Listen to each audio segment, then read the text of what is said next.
What's up guys, this is Shambles11 and welcome to Die for Valhalla. This is available right now from the good people at Monster Couch and it's just 1.3 gig, so it won't take up too much room. Okay, so we play as a Valkyrie. As you can see, I'm one of the Valkyrie here. And she can't do an awful lot. She can kind of summon a bit of a spear and a sword, and that's it. But what she can do is she can possess people. So, if we go over to something like this, we can possess the dead spirit of a fallen Viking, bring them back to life and use them to fight for us. Now as you can see, there are all different types of Viking available with different abilities, and we are going to fight the good fight and try and get some honour and get ourselves into Valhalla. Now what you're seeing at the moment is a bit of a later level, so it's all gone a little bit crazy and I'm in a different realm completely, so hence I'm fighting this weird brown frog man. We can at any point change who we want to be just by killing ourselves and inhabiting another corpse, again with different abilities. So this guy can use his mighty horn to not only do damage but summon fallen foes to come and fight with him. It doesn't happen every time, but when it does, it's pretty useful. We'll get them eventually. But if you don't fight well, you can die, and when that happens, you have to quickly take over another corpse. Otherwise, you will end up fighting as the Valkyrie herself. And although she can do some damage, and indeed there is an achievement for completing a level just with her, it's an awful lot trickier. So as you can see, once you use the Joel here to summon people, they can provide you with quite a bit of help. Now if you're getting your ass handed to you a bit too much, you can break quite a bit of the scenery and they will give you things, so you can get health.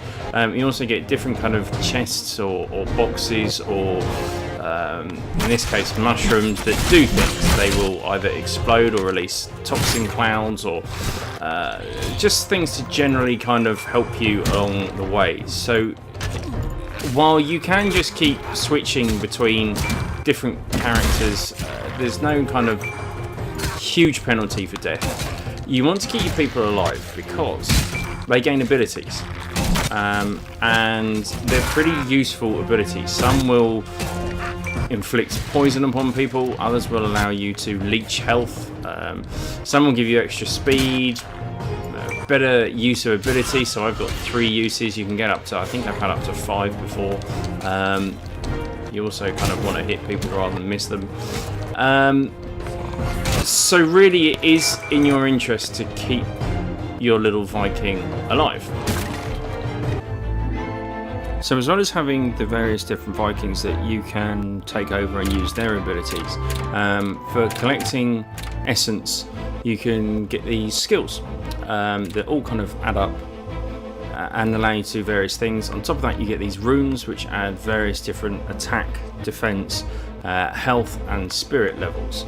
Now attack, defense, health, all fairly obvious. Spirit is with regards to various different skills you have. Some require spirit to use, so you can see every 3rd attack in my case will do lightning damage depending on your spirit and Viking level, so it can do between 14 and 29 damage, so upgrading those is just as important. Now there are plenty of Vikings to choose from. In total there are 10 different clans that you can unlock. They all have various different strengths and weaknesses. So these guys, the clan of the bull, have a better critical strike chance. These ones do more damage against burning or poison enemies. And on top of that there's 7 different classes. You can see there's Thrall, Volvers and Warriors, Schooled Warrior, Hunter, Joel, Schooled, Volver, Hunter, Berserker, Thralls. They all play differently. They all have different strengths and weaknesses. Obviously the ones with the shields are good at defending, the ones with the horns, the people we looked at earlier that can summon people. Berserkers, they don't do the strongest hits but they do lots and lots of fast attacks. Then you've got guys with bows and arrows, guys that can use magic, so there's plenty to keep you occupied. Now you can go back to earlier levels if you want to kind of boost your stats and do a bit of farming on some of the earlier and easier enemies. However, you will lose any buffs that your current hero has got. So really, again, the whole going back to my earlier point of view, you want to keep your hero alive for longer. is definitely valid. As well as your abilities, obviously the enemies have abilities too. I think you might have just seen a guy there planting a trap for me. There are ones that can summon other enemies. There are ones with spears, ones with bows, swords and shields, guides that can block you. They all require slightly different tactics. Now, recognise this fella here? Bit of an homage to Golden Axe, the little gremlins. If we manage to kill this guy, he drops so much stuff, so many things. And really, that is my best way of describing this game. It is very much an homage to Golden Axe. We had fairly recently Raging Justice come out, which was a fantastic tribute to the Streets of Rage series. This is definitely, I'd say, Golden Axe mixed with kind of Pit People and Castle Crashers. Very much feels like that kind of game, and it in no way is a bad thing. It's not a rip-off, it's definitely an homage. The game plays fantastically well. I have to say, I have played Golden Axe a lot over the years, and I have put many hours into this game, more than I would Golden Axe. I've thoroughly enjoyed myself because there's just so much to do. There are two ways of playing this game. You've got the beat 'em up version, which is what you're seeing now, where you can fight and attack and play quite freely. There's 4 Valkyries, each named after the season. I'm still on my first Valkyrie, she hasn't died yet, and that's the only way to get game over, is all 4 Valkyries die. Very difficult for that to happen on beat 'em up mode.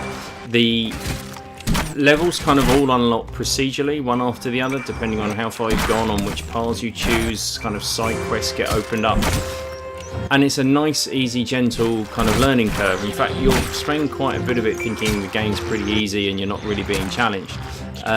If, however, you go for the roguelike mode, it's a lot more tricky. For starters, on beat 'em up mode, you just get good potions to pick up. On the roguelike mode, you get bad potions as well. There's permadeath. You also don't want to walk into your own trap. There's permadeath. And it's a lot harder. It's a lot smaller game map, but it's a lot trickier to do. That being said, the game is 4-player co-op. Unfortunately, it is only local co-op, and I'll be honest with you, I haven't had a chance to try out the co-op aspects, but I can imagine how good it would be. You can see there's space for plenty of people here. You could get another 3 people joining straight away. Might be a bit trickier. In 1 player, it's pretty hard to run out of people to beat. There's only been a couple of times where I've been close to getting stuck so far, and I'm about 7 hours into the main campaign. When you complete a level, you get tons of essence, and there's one of those good potions.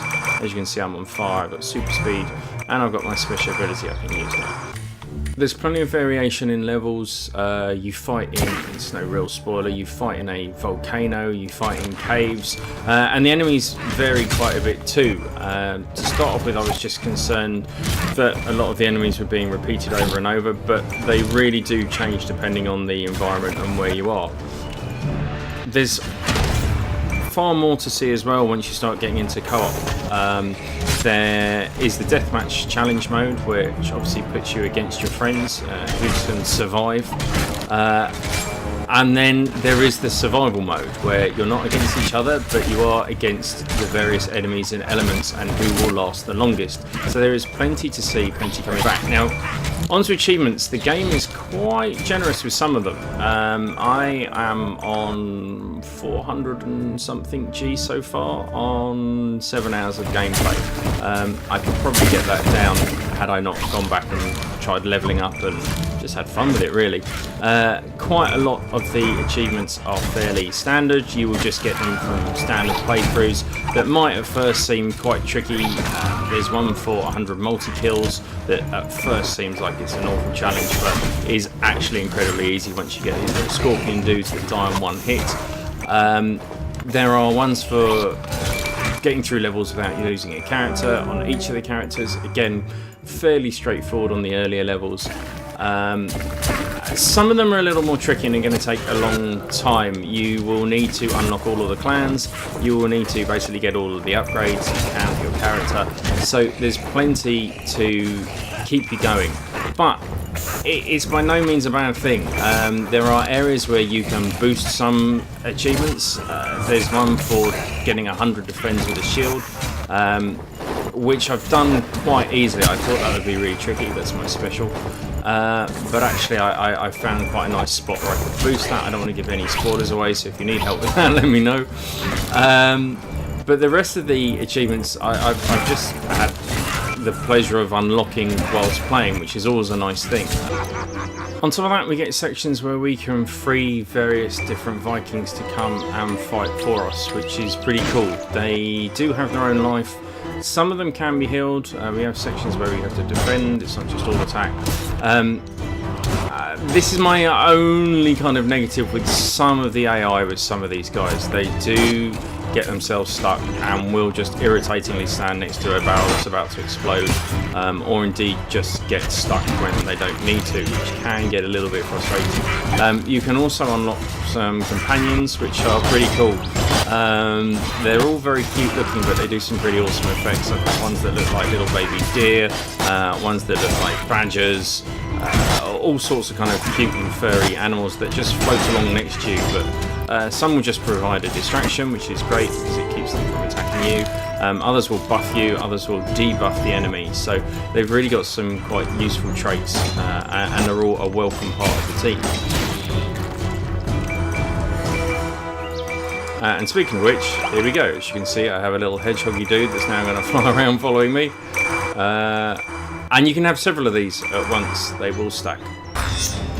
As well as the various challenges we have with fighting monsters and indeed surviving some of the scenery, we also have some absolutely fantastic, enormous bosses and mini bosses. This is just a sub-boss. I honestly have absolutely loved this game. If you ever want a game that you shouldn't, judge by its cover, this is one. I'll be honest with you, when I first started playing this, I kind of thought, what the hell is this?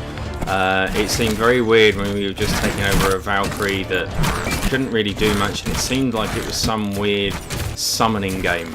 But very quickly, this has absolutely had me hooked, and I really cannot believe just how many hours I've put into this. This has had me hooked more than any other game for quite a long time. This does suffer from the fact that we have the, depending on where you are, either the Sega Genesis or the Sega Mega Drive collection, which of course will have Golden Axe in it, and I'm hoping that that won't take anything away from this game, because this deserves to be played on its own, let alone as an homage to Golden Axe.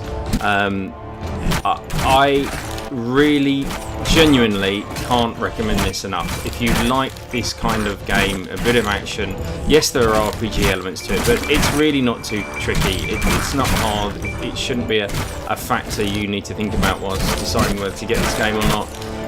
Just enjoy the combat, and the fact there are so many different kind of enemies and characters to be with all their various abilities.